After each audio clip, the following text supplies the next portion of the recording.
ชื่อครั้งណាឃើញអូនមានថ្មី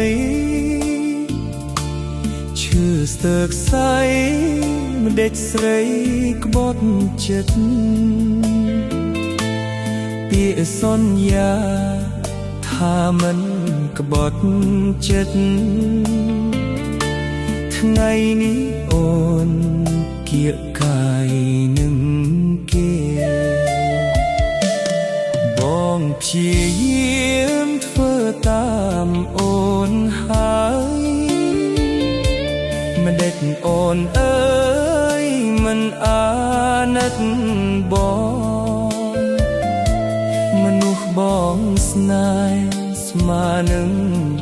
ជីវិតបែរមិត្តរៀបការនឹងគេសួរថាអ្នកណាមិនឈឺពេលបានដឹងឮ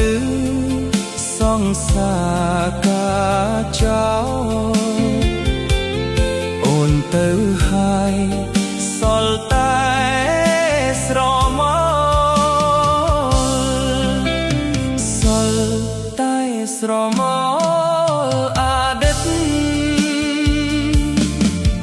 ទេវតាដេចឲ្យខ្ញុំជួបហើយម្ដេចក៏ឲ្យបែរ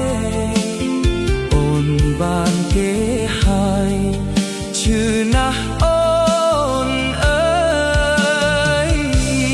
អូនទៅហើយទុកឲ្យបងរងាឈឺក្រំគ្រាស្ទើរខ្សែបើ